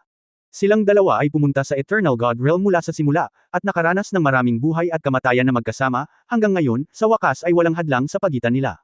Hate. Kapag walang mga tagalabas sa paligid, magkakaroon din si Yu Linglong ng ugali ng isang batang babae. Hahaha. Matapos minas ang dalawa sa ilang sandali, sinabi ni Yang Yian, tara na at bisitahin ang aking nakatatandang kapatid. Alam mo ba kung saan ito? Mukhang isang ligaw na bundok dito, tanong ni Yu Linglong. Huwag kang mag-alala, nabalitaan ko na ang bakas ng nakatatandang kapatid ay nasa lugar na ito, sa tabi ng isang ligaw na ilog. Sabi ni Yang Yian. Parang hindi nag-practice si Senior Kuya. Nagtataka si Yu Linglong. Ngumiti si Yang Yian at sinabi, ang paglilinang ng nakatatandang kapatid ay iba sa atin. Nakatuon siya sa paraan ng kalikasan at pangunawa. Maaaring tumagal ng libu-libong taon o mas matagal pa bago siya magkaroon ng tagumpay, ngunit kung gagawin niya, ito ay ang uri ng biglaang pagliliwanag na umaakyat sa hagdan patungo sa langit. May libangan siya, mahilig mang isda, hanapin natin siya. Okay, may kikinig ako sa iyo, ngunit kalahating oras na lang ang natitira bago ang pagbubukas ng God's domain, kaya kailangan nating bilisan. Paalala ni Yu Linglong. Tumango si Yang Yian. Natural na hindi niya nakalimutan na nanatili siya sa Mir Mountain ng mahabang panahon, ngunit medyo nagsasalita. Ang daan-daang taon sa isang kisap mata ay hindi isang mahabang panahon para sa kanya. Ang dalawa ay lumakad ng ilang sandali, at si Yang Yian ay lumipad sa ibabaw ng bundok at nakakita ng isang malaking ligaw na ilog. Tara na at tingnan natin. Tumalon siya sa tabing ilog pagkasabi nito. Ang Esmeralda Berdeng ilog ay ilang libong metro ang lapad sa pinakamalawak na punto nito, at ang ilog na dumadaloy mula hilaga hanggang timog ay walang katapusan. Tumingin si Yang Yiu sa kalmadong ibabaw ng tubig, at sa ilalim ng sikat ng nakakapasong araw, talagang gusto niyang gumala. Sa isang alon ng kanyang kamay, isang sinaunang puno sa pampang ng ilog ay mabilis na pinino sa isang malaking bangka sa ilalim ng kanyang banal na kapangyarihan at itinapon sa lawa. Tara na, isasama kita sa paglangoy sa Savage River ngayon. Hehe. Nagustuhan ito ni Yu Linglong, nagustuhan na walang makakagambala sa kanila, at tumalon sa malaking bangka na mahigit 10 metro. Ikinumpas ni Yang Yiu ang kanyang kamay at lumangoy sa itaas ng agos. Natural na alam niya ang gagawin ng kanyang panganay na nakatatandang kapatid kapag nagpakita siya rito. Bagamat natagpuan lamang ng mga taong ipinadala ang pangkalahatang lokasyon, hindi sila nakalapit, na nangangahulugan na ang pinakamatandang nakatatandang kapatid na lalaki ay aktibo sa Savage River sa libu-libong milya. Dahil ito ay pangingisda, palagi siyang mahahanap ni Yang Yiu kung magpino siya ng bangka. Kabanata 2880 ang hari ng ilog ay napakabangis. Pagkalipas ng 3 araw, ang Savage Great River Mountain. Huwala. Ang kalmadong ibabaw ng tubig ay nabuhusan ng tubig, at ang isang berdeng isda na mahigit 1 metro ang haba ay biglang lumabas mula sa tubig, ibinuka ang mga may tinik nitong ngipin, at direktang kumagat kay Yang Yiu na nakatayo sa busog. Bang! Ngunit, matapos ang isang mapurol na tunog, ang malaking berdeng isda ay direktang nahulog sa bangka at nahimatay. Ngumiti si Yang at sinabing, munting masamang hayop, paano mo mahahawakan ang katawan ko? Tingnan mo ang sira mong ngipin, karapat-dapat ka. Mukhang medyo mali si Yanzi. Ito ang ika-20 alon ng maliliit na demonyong isda na tumama sa atin ngayon. Yu Linglong humakbang pasulong at sinabi. Ayos lang, lahat sila ay hindi sibilisadong maliliit na halimaw ng isda. Hindi nila maramdaman ang ating panganib. Normal lang na atakihin nila tayo. Ay ihaw mo na lang ito. Walang pakialam si Yang Yiu na ito sa maliliit na halimaw ng isda kung tatayo sila at hahayaan silang umatake, sa halip ay mabigla sila sa kanilang sarili, tulad ng mga isda ngayon. Sa lalong madaling panahon, ito ay magiging pagkain ni Mr. Yang. Ang grill ay na-set up sa deck, at si Yu Linglong ang namamahala sa pag-ihaw. Sa pagsasalita tungkol sa mga inihaw na isda, gustong samuka ni Yu Linglong. Siya ay nakakain ng napakaraming inihaw na isda kasama si Mr. Yang sa mga nakaraang taon. Noong una, masarap ang lasa, ngunit pagkatapos kumain ng sobra, hindi na ito maganda sa pakiramdam. Nakita ni Yang Yian ang hitsura ni Yu Linglong, tumawa, sinipa ang malaking itim na isda sa ilog, at pagkatapos ay tumawa, kung gayon, huwag mo itong kainin, haha, manghuli ng isang matandang pagong para nilagang sopas mamaya. Habang nagsasalita siya, umupo siya sa sofa at uminom ng dobleng alak. Ito ang stock na ibinigay sa kanya ni Luo Yushu noong nakaraan. Ang tsaa at puting alak ay lahat ng bagay mula sa lupa. Sa kabutihang palad, ang mga ito ay nakaimbak sa espasyo ng imbakan, kung hindi ay matagal na silang naubos. Meron. Lahat ng nasa Chenkun pot, at puno ito ng bangka. Sa kabutihang palad, ang bangka na kanyang pinino ay sapat na malaki, na simpleng bersyon ng God Realm ng isang paglalakbay sa yate. I always feel something is wrong. Ilang araw na tayong lumulutang sa ilog. Bakit walang bakas ng panganay na kapatid? Sabi ni Yu Linglong. Hey, huwag mong sayangin ang saya. Natural na makikita mo ito pagdating ng panahon. Halika na at hayaan mong mahalin ka ng gusto ng asawa mo, hahaha. Bueno, hinailan niyang si Yu Linglong sa kanyang mga bisig at kinawayan siya. Pagkatapos ay tiningnan niya ang sinaunang kasuotan ni Yu Linglong na medyo masikip. Nang nag-iisip siya kung gagawa ba siya ng bikini, may kakaibang nangyari. Boom! Nagkaroon ng malaking dagandong. Malakas na yumanig ang buong barko. Parang may tumama sa kanya ng malakas. Napasigaw si Yu Linglong at muntik nang mahulog sa deck. Lumapit si Yang Yian para hilahin siya at sinabing, paano na? Okay lang, pumunta at tingnan kung ano ang tumama dito. Namula si Yu Linglong at umiling para ipahiwatig na ayos lang siya. Siya ay naging katawa-tawa sa kaaway na ito sa mga taong ito. Tumayo si Yang Yian at ngumiti at sinabing, huwag kang mag-alala, ipinagbawal ko ito sa barko. Kung walang master ng ikalimang antas ng Heavenly Dao Rules, walang mangyayari. Pagkasabi noon, naglakad pa rin siya papunta sa yulunan ng barko para tingnan kung ano ang nangyayari. Ito. Bale nung nakita niya yun, pero nakasimangot siya. Lumakas ang ilalim ng tubig. Ang ilog sa unahan ay bumubula, at tila hindi mabilang na mga nilalang sa tubig ang biglang tumatakas pababa, habang ang kanilang bangka ay laging sumasalungat sa agos, hindi nakakagulat na sila ay tinamaan. Nais ni Yang Yian na mahuli ang isang matalinong nilalang, ngunit sa kasamaang palad silang lahat ay mga hindi sibilisadong maliliit na halimaw, mga ordinaryong isda at aquatic na nilalang lamang sa God Realm, at wala siyang makukuha sa kanila kahit na mahuli niya sila. Yanzi, mukhang may malaking tao sa unahan na nagpatakas sa mga aquatic na nilalang na ito, lumapit si Yu Linglong at nakita niya ang makapal na isda na lumalangoy ng mabilis lampas sa katawan ng bangka. Teka, mahuhuli ako ng isang matalinong nilalang. Kinaikit ni Yang Yian ang kanyang mga mata, at kung saan napunta ang kanyang mga mata, lumitaw ang isang malaking gintong pagong. Ang isang banal na halimaw ay likas na naiiba. Bagamat pinaghalo ito sa maraming nilalang sa tubig, hindi pa rin ito makatakas sa mga mata ni Yang Yian. Baka ang nilalang na ito ang bumangga sa kanilang bangka ngayon lang. Nakangiti, napahawak sa hangin si Yang Yian. Swish! Bang!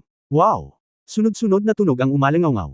Direktang hinawakan ni Yang Yiyo ang gintong pagong na nagtatago sa ilalim ng tubig 12 ng metro ang layo at itinapon ito sa kubyerta, na napasigaw sa sakit.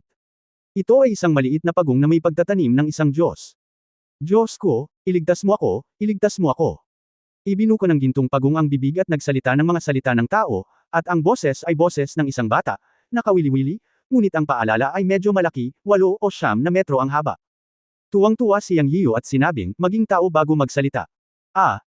Okay, God. Marahil dahil hindi gumawa ng gulo si Yang Yiyo, ang gintong pagong ay bamulong ng ilang salita sa kanyang bibig, at sa susunod na sandali ang kanyang buong katawan ay kumislap ng gininto ang liwanag at naging isang maliit na taong mataba, na may gininto ang shell sa kanyang likod, kinakain ang kanyang mga kamay at paa, at nakaluhod sa lupa gamit ang kanyang puti at mataba na mga paa. Ang gintong pagong ay nakaramdam ng matinding panggigipit mula kay Yang Yiyo at hindi ng ahas na kumilos ng padalos-dalos. Parang cute, lumapit si Yu Linglong at sinabi. Little Fatty, ikaw ang bumangga sa aming bangka ngayon lang, tanong ni Yang Yiyo. Umiling ang maliit na taong grasa na binago ng gintong pagong at sinabing, Diyos ko, hindi ako iyon, hindi ako, ang malaking hipon ang tumama sa amin, malayo ako, hindi talaga ako iyon, he even. Sumigaw, at ang maliit na taong grasa ay natakot. Yanzi, magtanong ng mabuti. Kalimutan mo na, gagawin ko. Umalis ka, bawat babae ay may habag sa pagmamahal ng isang ina. Nang makita ang batang matabang halos umiiyak, hindi na kayanan ni Yu Linglong, kaya dali-dali siyang lumapit, tinulungan ang batang matabang bumangon at sinabing, huwag kang matakot, sabihin sa kapatid kung ano ang nangyari at bakit kayong lahat ay tumakas pababa. Nakita ng maliit na batang lalaki na si Yu Linglong ay maganda at mabait, at naisip niya na siya ay isang mabuting tao. Hindi siya natakot at mabilis na sinabi, ate, isang banal na perlas ng ilog ay ipinanganak sa ilalim ng ilog sa itaas ng ilog, at ito ay natagpuan ng isang tao. Ang hari ng ilog ay galit na galit, at nakipag-away sa tao. Ang langit ay gumuho at ang lupa ay nabasag, at ang ilalim ng tubig ay nabaligtad. Kaming maliliit na demonyo ay hindi makayanan ang kanilang lakas sa pakikipaglaban at maaari lamang makatakas ng desperadong. Naantig ang puso ni Yang Yiyo nang marinig niya ito, at tumingin din si Yu Linglong. Sabay-sabay nilang sabi, pwede ba ang panganay na kapatid? Malamang, mabilis na sabi ni Yang Yiyo. Pagkatapos ay tumingin siya sa batang matabang bata at sinabing, halika, dalhin mo kami roon. Wow! Woo! God! Spare me! I don't dare to go. Napakabangis ng River King at kakainin ako, agad na napaluha ang batang matabang bata. Huwag kang umiyak, kung patuloy kang iiyak, iiho na kita hanggang sa mamatay. Sa akin dito, walang hamak na River King ang makakakuha sa iyo. Ano ang kinatatakutan mo? Binyantaan ni Yang Yiyo ang batang matabang bata, at namutla ang batang matabang lalaki. Sa huli, lumabas si Yu Linglong para hikayatin ang batang matabang lalaki na manguna. Naisip ni Yang Yiyo na kung may lumitaw na tao dito, malamang ay ang kanyang nakatatandang kapatid na si Yun Changsheng. Nagustuhan niya ang pangingisda, at sa pagkakataong ito ay maaaring naghulog siya ng ilang kayamanan, ngunit may ilang makapangyarihang River King na hamarang sa kanyang daan. Lumaban ang dalawang panig, ngunit nagdusa ang ilang maliliit na demonyo at Diyos. End of this chapter. Pahingi naman ng like, share at subscribe mo na rin para updated ka sa susunod na kabanata. Salamat.